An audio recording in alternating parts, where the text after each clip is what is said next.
1457 तक हम वो इवेंट ले आए थे। ये क्लास सेकंड है। अब यहाँ से हम स्टार्ट करेंगे advent of Europeans in India. इसमें इंडिया में जितने यूरोपियंस और आए थे उन सब की इसमें बात करेंगे। तो सबसे पहले इन्वेजन्स की बात करते हैं।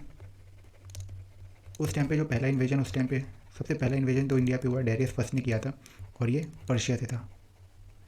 जो सेकेंड इन्वेजन अलेक्जेंडर ने किया था and he was from Greece.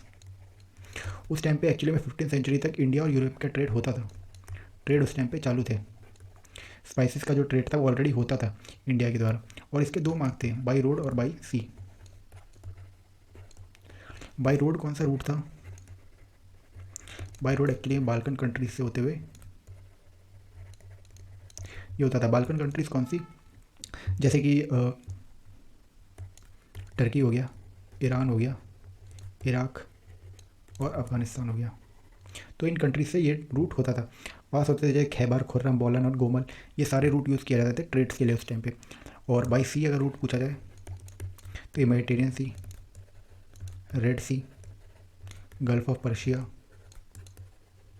और अरेबियन सी, ये रूट यूज़ होता था। बट 1453 में एक ऐसी घटना घटती है। इस टाइम पे टर्की में ऑटोमन एम्पायर था। टर्की में किसका राज था? ऑटोमन एम्पायर चल रहा था, उस्मानी साम्राज्य। और इस टाइम पे कुस्तुतनिया जो एक जगह थी उस पर ये अटैक कर लेते हैं और उसको अपने अंडर ले लेते हैं। और इसके रिजल्ट में टर्की क्या करता है, ये जो एरिया था ब्लॉक कर देता है, blocked for Europeans for trade. Trade के लिए ये रास्ता बंद कर देते हैं, जिससे परेशान हो जाते हैं यूरोपियंस। तो ये ट्रेड अभी स्टार्ट नहीं हुआ था, ट्रेड ऑलरेडी होता था इंडिया से, यूरोप्स का बहुत पहले से होता था। इसके बाद क्या होता है? इसके बाद एंट्री होती है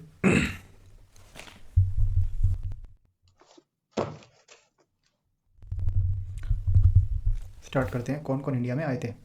सबसे पहला टाइम पीरियड है 1487। इसमें फर्स्ट यूरोपियन आता है जिसका क्या नाम था? बार्थोलोनियो डियास। ये निकलता है भारत के रास्ते की खोज करने के लिए। बट ये पहुंच भी जाता है। ये कहाँ तक पहुंचता है? ये अफ्रीका तक पहुंचता है, अफ्रीका के साउदर्न पॉइंट तक। ये यहीं तक पहुंच जाता है और साउदर्न पॉइंट को ये नाम देता है केप ऑफ गुड होप। ये कहता है ये साउदर्न पॉइंट था अफ्रीका का, इसको ये नाम देता है। उसके बाद किसकी एंट्री होती है? 1494 में निकलता है कोलंबस। कोलंबस की ये स्पेन से निकलता है भारत तक पहुंचने के लिए। पर क्या होता है, इसका डायरेक्शन गुम हो जाता है और ये किसकी खोज कर देता है? ये पहुंच जाता है अमेरिका एंड वेस्ट इंडीज़ के लिए। इसने इसकी खोज कर दी थी। इसका जो जहाज़ था वो अपनी डायरेक्शन गुम कर देता है। उसके 1498 से पोर्तुगल से निकलता है कौन? Vasco D gamma. और ये पहला यूरोपियन होता है टू रीच इंडिया। ये एक्चुअली में पहले पहुंचता है कोलंबस ने जो अफ्रीका स्पेन से निकला था जब ये सॉरी बार्थोलोमेव डियास जब अफ्रीका में पहुंचा था केप ऑफ गुड होप में, ये वहाँ तक पहुंचता है और वहाँ पे इसको मिलता है अब्दुल मानीद, एक गुजराती था जो इसकी मदद करता है इंडिया तक पहुंचने के लिए। और इसी के बाद आगमन हो जाता है यूरोपियन पावर्स का। इसके बाद यूरोपियन पावर्स की एंट्री हो जाती है। अच्छा, ये वास्को डी गामा का अगर शिप पूछा जाए, क्वेश्चन बनता है एसएससी में, पूछ रखा है शिप का नाम क्या है, तो ये साओ गैब्रियल है। ये आगे हम पढ़ेंगे भी वैसे भी जब पोर्तुगीज़ का स्टार्ट करेंगे। उसके बाद एंट्री हो जाती है यूरोपियन पावर्स की। कौन कौन आता है? पहले आते हैं पुर्तगाल, फिर डच, फिर ब्रिटिशर्स, देन कम डेनिश और फिर आते हैं फ्रांसीसी एंट्री करते हैं। तो एक एक करके हम सारी पावर्स के बारे में पढ़ेंगे, सारी कंपनीज जो इस्टेब्लिश होती हैं, कहाँ फैक्ट्री लगाते हैं, इस सब की बात करेंगे। स्टार्ट करते हैं पुर्तगीज़ से। पुर्तगाल, इसकी कैपिटल क्या है? लिस्बन। इसी में वास्को डी गामा पुर्तगाल का ही था। तो 1498 में एंट्री कर लेता है इंडिया में। और ये कहाँ अराइव करता है? ये अराइव्ड एट कैलीकट। एक टापू था जिसका नाम था कपक डापू। इसी कोस्ट में ये सबसे पहले अराइव होता है। इसका शिप का नाम मैं बता दिया, साओ गैब्रियल। और 1498 में ही इसकी एंट्री हो जाती है, इसकी इस्टेब्लिश हो जाती है पोर्तुगीज़ ईस्ट इंडिया कंपनी। यही इस्टेब्लिश हो जाती है। 1498 में वास्को डी गामा क्या करता है, एक्चुअली में एक टाइम के लिए इंडिया में आता है और ये बहुत सारा ब्लैक पेपर्स जो होते हैं उनको लेके ये वापस वहाँ पे लौट जाता है यूरोप में, पुर्तगाल में, और वहाँ पे जाके इसको इतना मुनाफा होता है कि सारा खर्चा निकाल के भी 60 टाइम्स प्रॉफिट कमाता ही है वहाँ पे जाके, इतना इसको फ़ायदा होता है।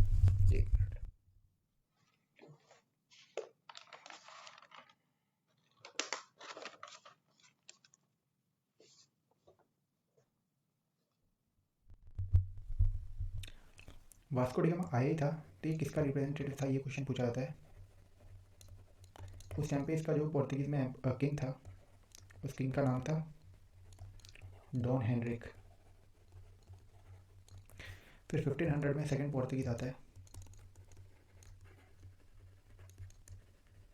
जिसका नाम था पेट्रो एल्वरेज कैब्रियल। असली में जब वास्को डी गामा आया था तो अरेबियंस खुश नहीं थे इससे और चाहते थे कि ये वापस लौट जाए, उनका हक नहीं लेना चाहता थे। और सेकंड पोर्तुगीज जब पेट्रो एल्वरेज आता है तब भी कहा सुनी होती है, और ये क्या करता है, ये स्टार्ट करता था, ही अटैक्ट, ये अपनी मिलिट्री लाता है उस टाइम पे, ही अटैक्ट अरेबियंस, और क्या लेता है उनसे, एंड कॉन्कर्ड कोचिन एंड कन्नानौर, इनसे ये दोनों चीज़ें ले लेता है ये। 1502 में वास्को डी गामा था वो वापस आया था है, और 1503 में पूछा जाता है पुर्तगीज़ की फर्स्ट फैक्ट्री कहाँ लगती है, पुर्तगीज इस्टेब्लिश्ड फर्स्ट फैक्ट्री कहाँ, कोचिन केरला में। उसके बाद ही सेकंड फैक्ट्री में 1505 सेकंड फैक्ट्री कहाँ लगता है, कन्नानौर में, ये अपनी सेकंड फैक्ट्री निकालते हैं, लगा देते हैं। यही दोनों क्वेश्चन बहुत आगे पूछे जाते हैं। इसके बाद 1505 से 1509 में कौन आता है, फर्स्ट गवर्नर आते हैं, first governor of Portuguese arrived, इनका नाम क्या था, फ्रांसिस्को डी अल्मीरा। ये भी अरेबियंस पे अटैक करते हैं और उनका ट्रेड अटैक्ट, किस पे अटैक करते हैं, अरेबियंस पे, और उनका ट्रेड कॉन्कर करते हैं, कॉन्कर देयर ट्रेड। और इसी को क्या कहा जाता है, blue water policy of almirah. इसीलिए भी इस गवर्नर को यहाँ पे भेजा जाता है कि अटैक करे, जो प्रॉब्लम आ रही है उसको सॉल्व करे। 1509 में दोबारा अटैक करता है और एक लड़ाई होती है, ही defeated joint army of Turkey, Gujarat and Egypt. उसके बाद पोर्तुगीज़ एम्पायर को क्या नाम दे दिया जाता है, एस्तांतो दी इंडिया। ये खुद को कहने लगे थे सागर का स्वामी। उसके बाद 1509 से 1515 में सेकंड गवर्नर भेजा जाता है, कौन आता है, अल्फांसो दी अल्बुकर्क। इसी को कहा जाता है actual founder of Portuguese empire. और ये आके क्या करता है, ये कोचिन को कैपिटल बना देता है, made capital of Portugal India. ये भी लड़ाकू टाइप था और 1510 में इसने अटैक कर दिया था, ये attacked Adil shahi Sultan of Bijapur. इसको अटैक करते ये क्या कर लेता है, गोवा कैप्चर कर लेता है। 1511 में ही कॉन्कर्ड मलक्का, 1515 में ही कॉन्कर्ड, इसको कॉन्कर कर लेता है हॉर्मुज फोर्ट को।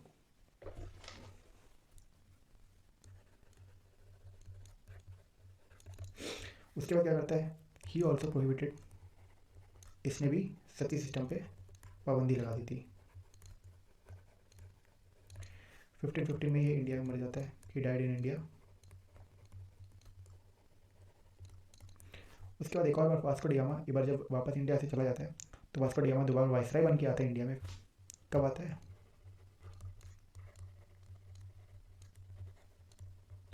इंडिया में दोबारा आता है ये सितंबर 1524 में ही अराइव्ड, और दिसंबर 1524 तक यहाँ रहता है। उसके बाद ही डाइड। उसके बाद थर्ड गवर्नर की एंट्री होती है, भेजा जाता है थर्ड गवर्नर को, जिसका नाम क्या था, नीनोडी कुन्हा। इसने आते क्या किया, he shifted capital from Cochin to Goa. इसने जो अपनी कैपिटल थी कोचिन में उसको गोवा में शिफ्ट कर दिया, और ये बात है 1530 की। ये थर्ड गवर्नर था। उसके बाद आता है फोर्थ गवर्नर, इसका नाम था ग्रेसियो डी नोरोना। और ये अप्लाइड करता है, एक सिस्टम था, पूछा जाता है कार्टेज अर्मीडा काफिला सिस्टम।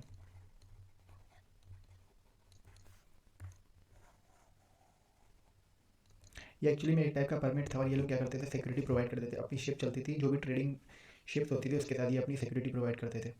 तो इसी को कहा जाता है कार्टेज अर्मीडा काफिला सिस्टम। इसके बाद एक टॉपिक है जिससे क्वेश्चंस आते हैं, कॉन्ट्रीब्यूशन पूछे जाते हैं, कॉन्ट्रीब्यूशन ऑफ पोर्तुगीज़। क्योंकि फर्स्ट यूरोपियन पावर थी तो इसके कॉन्ट्रीब्यूशन इंपॉर्टेंट है। सबसे पहला था, एक पूछा जाता है पोटैटो हार्वेस्टिंग कहाँ से स्टार्ट हुई, तो यही पोटैटो हार्वेस्टिंग स्टार्ट करते हैं, potato harvesting from central America, ये इंडिया में स्टार्ट करते हैं। इसके साथ ही ये tobacco, peanuts, red chilli, papaya, guava, इन सब की भी एंट्री लाते हैं। सेकेंड पॉइंट है, ये शिप बिल्डिंग लाते हैं इंडिया में, इन्हीं के यहाँ से स्टार्ट हुई थी। थर्ड है, they started trade between India and Japan, India Japan में भी ट्रेड ये इनिशिएट करवाते हैं।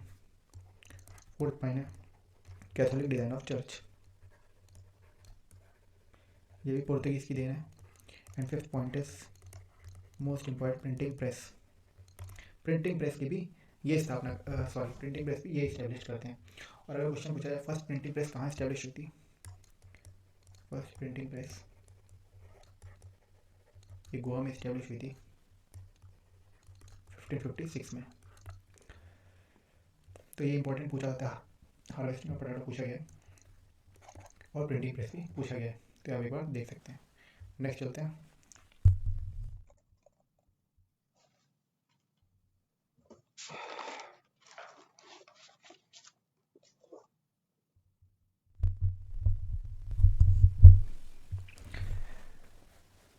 नेक्स्ट स्टार्ट करते हैं डच 1596 से 1759। डच कौन थे, नीदरलैंड के लोगों को ही डच बोला जाता था। 1596 में एंट्री होती है फर्स्ट डच की, जिसका नाम था कॉर्नेलियस होटमैन। ये अराइव करते हैं और 1602 में ही Dutch East India Company establish होती है।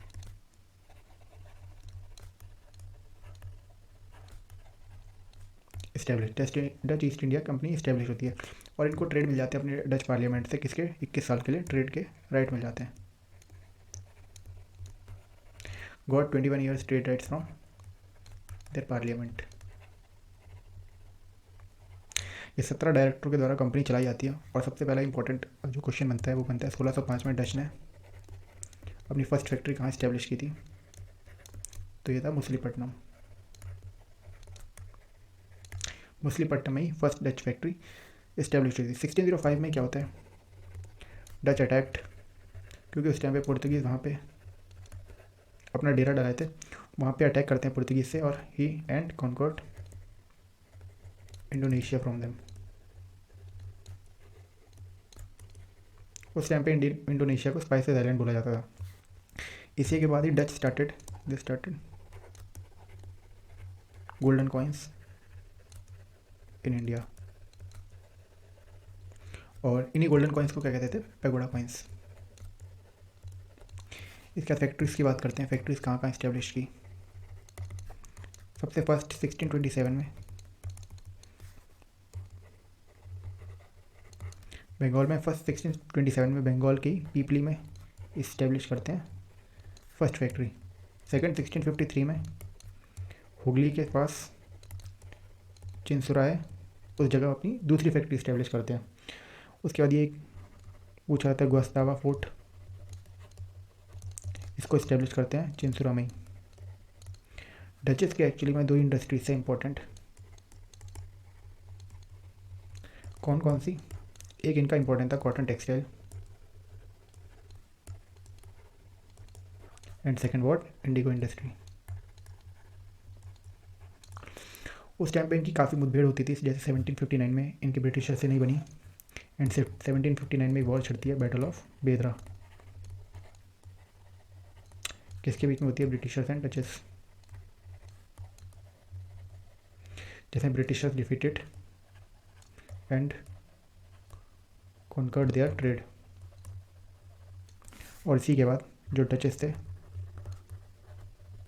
दे रिटर्न टू नीदरलैंड। सारा ट्रेड अपना छोड़ के ये लोग निकल जाते हैं, लौट जाते हैं अपने नीदरलैंड में। तो ये पूरा डच का था। नेक्स्ट पे चलते हैं। नेक्स्ट याद करते हैं ब्रिटिशर्स।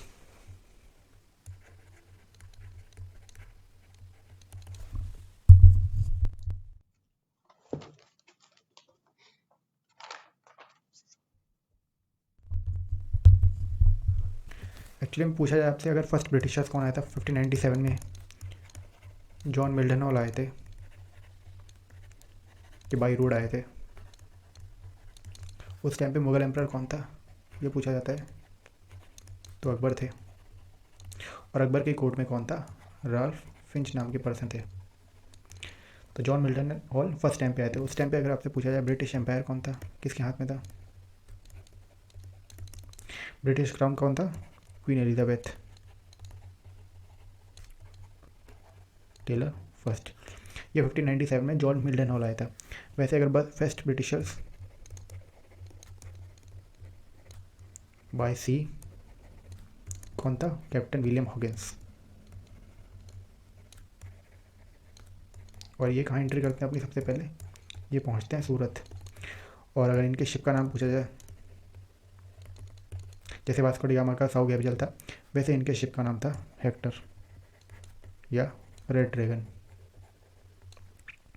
और ये किसके बिहाफ पे आए थे?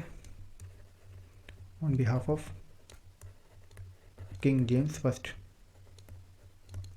और इनके टाइम पे जो मुगल एम्परर था वो जहांगीर था। इन्हीं की एंट्री में 1600 में ईस्ट इंडिया कंपनी फॉर्म होती है।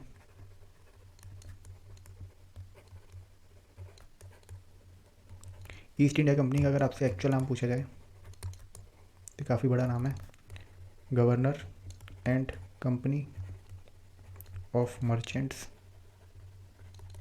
Of London trading to East Indies.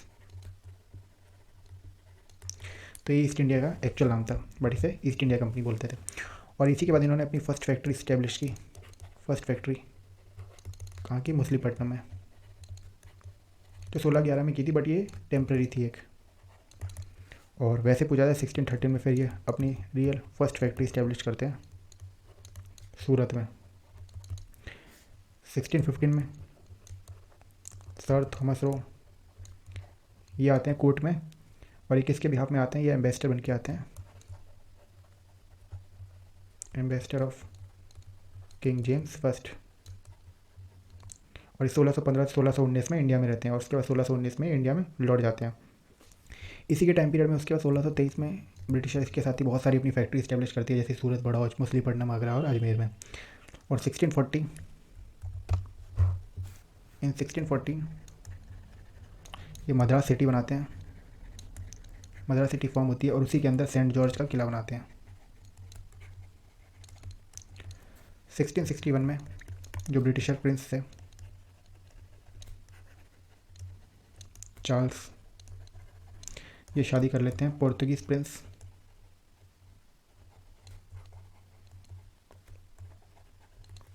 Catherine Braganza से। और इसी के साथ इनको दहेज में क्या मिल जाता है? बॉम्बे।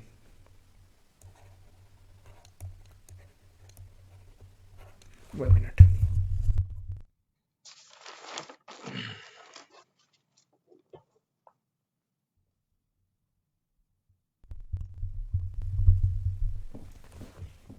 और ये बॉम्बे क्या करते हैं? वापस ईस्ट इंडिया कंपनी को दे देते हैं। कहते हैं हम क्या करेंगे, और 10 पाउंड पर ईयर रेंट में एक तरह से ईस्ट इंडिया कंपनी को दे देते हैं। 1669 में गार्नोल अंगियार की एंट्री होती है। ही फाउंडेड मॉडर्न बॉम्बे सिटी। उसके बाद 1687 में ब्रिटिशर्स ये क्या करते हैं, अपना headquarter shifted the headquarter from Surat to Bombay. 1690 में जो उस टाइम पे इब्राहिम खान थे, ये कौन थे, ये बंगाल के सूबेदार थे। He actually invited Britishers to Bengal. और मुगल एम्पर उस टाइम पे कौन थे, औरंगज़ेब थे। फिर 1690 जॉब चारनॉक, ये एक फैक्ट्री इस्टेब्लिश करते हैं सूता नदी पे। और 1696 में जो अजीम उस शान थे, ये 3 जगह उस टाइम मुगल एम्पर थे, वो 3 जगह किसको देते हैं, ब्रिटिशर को देते हैं। एक थी उसमें सूता नदी, गोविंदपुर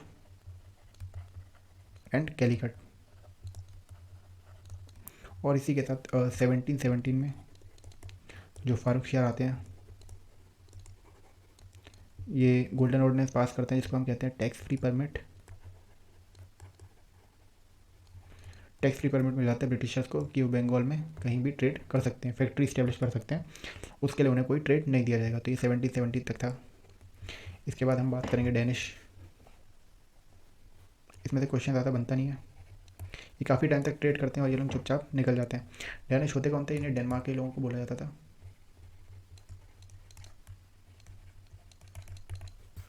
1616 में डैनिश ईस्ट इंडिया कंपनी की इस्टेब्लिश होती है। Danish east India company formed. इनकी फैक्ट्री पूछी जाती है। 1620 में फर्स्ट फैक्ट्री इस्टेब्लिश करते हैं ट्रैंकोबार केरला में। और इसी के बाद सेकंड फैक्ट्री इसकी इस्टेब्लिश होती है श्रीरामपुर बंगाल में। इनका एक्चुअली में 2 ही ट्रेड थे, इम्पोर्टेंट ट्रेड। एक था trade off T and the second was trade with China. और 1845 में ये सब कुछ अपना जो सारा ट्रेड था, ये they sold their trades to Britishers and return to Denmark. ये इतना डैनिश का है, इतना पूछा नहीं जाता। फैक्ट्री देख लो और ट्रेड। इसके बाद एंट्री होती है फ्रांसीसीज की, इनके बारे में पढ़ते हैं हम। सबसे पहले 1664 में कॉलबर्ट आता है। ये कौन था, ये एक्चुअली में किंग लुइस 14 था जो फ्रांस का, उसका मिनिस्टर था। और 1664 में ही first time French East India Company establish होती है। French East India Company establish होती है। 1668 में ये फर्स्ट फैक्ट्री इस्टेब्लिश करते हैं। कहाँ पे, सूरत में। 1672 में एक गवर्नर आता है फ्रांसिस का, फ्रेंच गवर्नर फ्रांसिस मार्टिन। जो फ्रांसिस मार्टिन था, ये शेर खान लोधी पे अटैक करता है और पुडुचेरी उससे, ये attack and to Puducherry village from him. और उसके बाद 1674 में जो पुडुचेरी है उसको कैपिटल बनाया जाता है, कैपिटल ऑफ फ्रेंच कंपनी। इसके बाद 1690 से 1692 में काफ़ी सारी फैक्ट्री इस्टेब्लिश करते हैं, कुछ बंगाल में करते हैं, चंद्रनगर। 1693 में डचेस अटैक्ट पुडुचेरी। डचेस में पुडुचेरी पर अटैक कर लेते हैं और 1693 से 1697 तक डचेस के पास ही पुडुचेरी रहता है। उसके बाद एक संधि होती है 1697 की, पूछी जाती है, इसे कहते हैं रिजविक की संधि।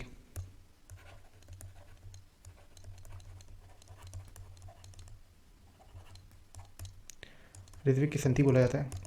और इसी के साथ 1697 में दोबारा उनको मिल जाती है और दोबारा कैपिटल किसको बनाया जाता है, पुडुचेरी को।